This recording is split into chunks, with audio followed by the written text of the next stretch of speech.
so many different people here from so many different industries, and our obsession is that the technology community of Philadelphia is so much bigger and prouder than it has been, than it needs to be. And if we get together and play nice, we can do so. So yes, when you came in, you were given a square sheet of paper, because we still love paper.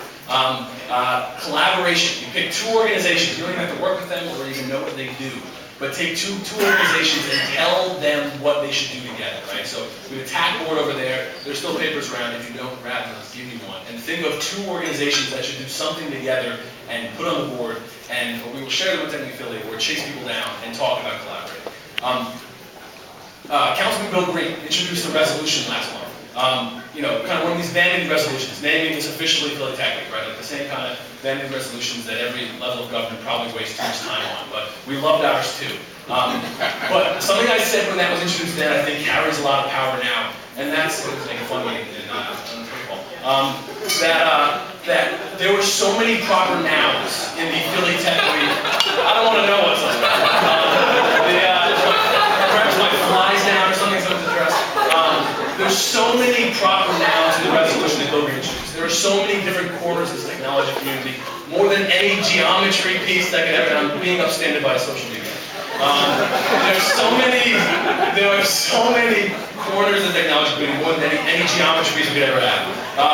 So this was the first Philly Tech Week. There were 65 events across every industry.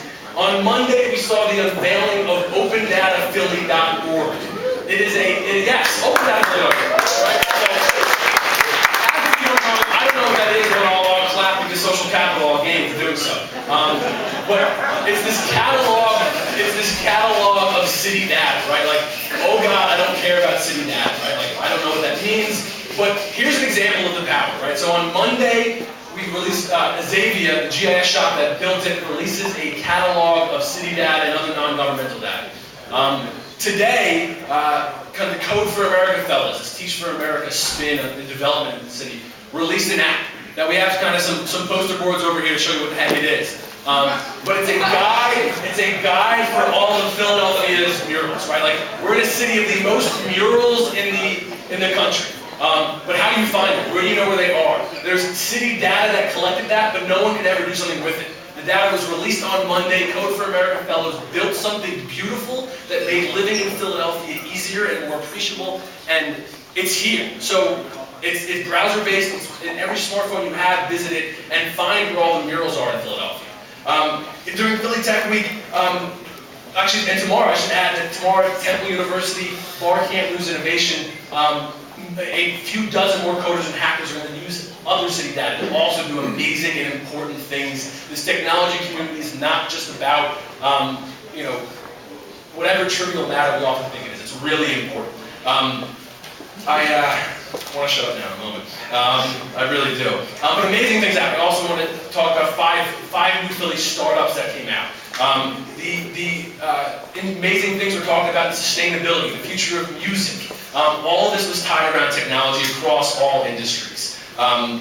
There were 65 events. I couldn't begin to name them all.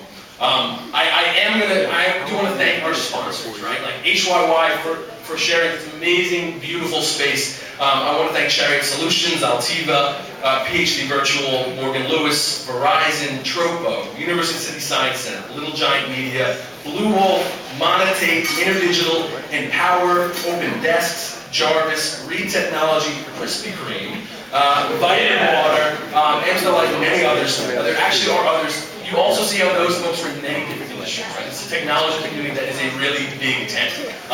So I'm going to shut up a moment. I'm going to bring up former Inquirer editorial page editor and current News and Civic Dialogue Executive Director at WHYY, Chris Chula. But I wanted to, he's going to talk about kind of this technology community's power. He's going to talk about public media. He's going to introduce our keynote speaker, City Managing Director, Rich LeGrin. But I want to leave you with this. So I'm some sort of quasi-journalist, right? So my job is supposed to question power. And in Philadelphia, that usually means the city of Philadelphia. But I want to credit the city of Philadelphia with something. Under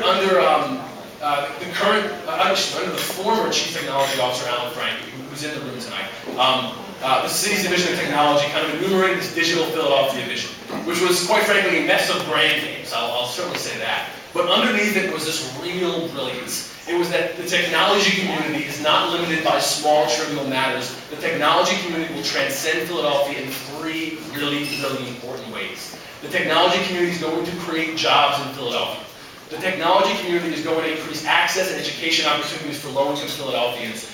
And the technology community is going to continue to make the city of Philadelphia and other governments more transparent and efficient. Those are about as important conversations as we can have, and people in this room are doing them.